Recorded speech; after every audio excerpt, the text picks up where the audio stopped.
بسم الله الرحمن الرحيم إن الحمد لله والصلاة والسلام على رسول الله أما بعد بسم الله الرحمن الرحيم. The Prophet ﷺ in Sahih al-Bukhari, volume 7, book 62, number 4, narrated Abdullah radiyallahu anhu. We were with the Prophet ﷺ while we were young men and we had no wealth whatsoever. So Allah's Messenger ﷺ said to us, O young people, whoever among you can marry should marry, because it helps to lower his gaze and guard his modesty and his private parts from committing sexual intercourse. But whoever is not able to marry should fast, for fasting diminishes the sexual power. The Prophet ﷺ explains to us here, even if you have no wealth, marry, and Allah will suffice for you. And if you can marry, you should marry, for it will protect you from many evils and many diseases of the heart. And if you have no ability to marry, if you are in such a dire state that you can't get married, then you should fast, for this will reduce your sexual nature. The shaitan runs in our blood, so may Allah subhanahu wa ta'ala protect us from shaitan. I want to narrate to you a story. The story is called Tit for Tat. It's a true story about a lady and the circumstances she goes through. The story starts by this lady who's married, and every now and again her husband and his close friends and their families and their wives would come together in one of the houses of the friends to enjoy an evening of chat. Deep down in the heart of this lady, she was never really comfortable with the atmosphere in which they would have dinner, sweets, snacks, drinks, juice, accompanied by waves of laughter because of the jokes and the chit-chats that often went beyond the bounds of good manners. In the name of friendship, barriers were lifted, and every now and then one would hear suppressed laughter between a woman and the husband of another woman.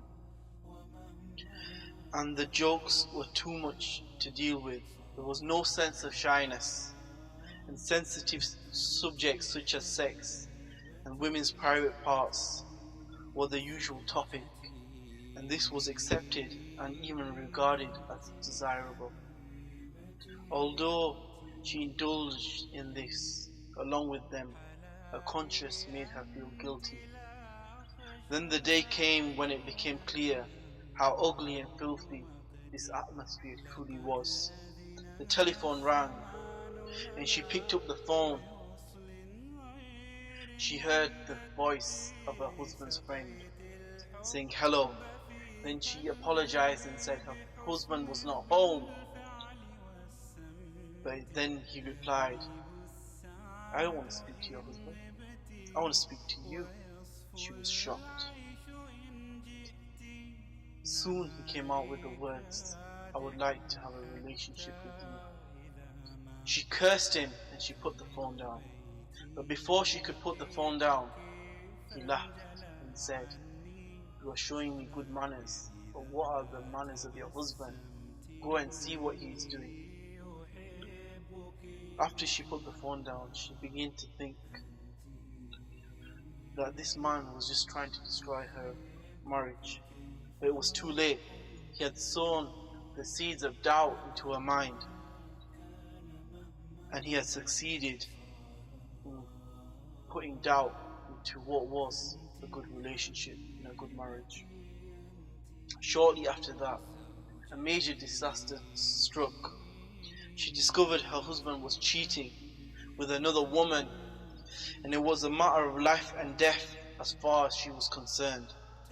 She found out that her husband had committed an affair, and she confronted him saying, "You are not the only one that can have an illicit relationship. I too can have this." And he was shocked, he was stunned, and he felt like someone had slapped him in the face. But it was too late. The thing is, alhamdulillah, this woman wasn't a woman who didn't fear Allah subhanahu wa ta'ala, and she did not commit illegal sexual intercourse, but she only said it to make her husband realize what he was doing. And he left his family, he left his wife, but alhamdulillah, by the mercy of Allah subhanahu wa ta'ala, he returned to his family, he returned to his wife.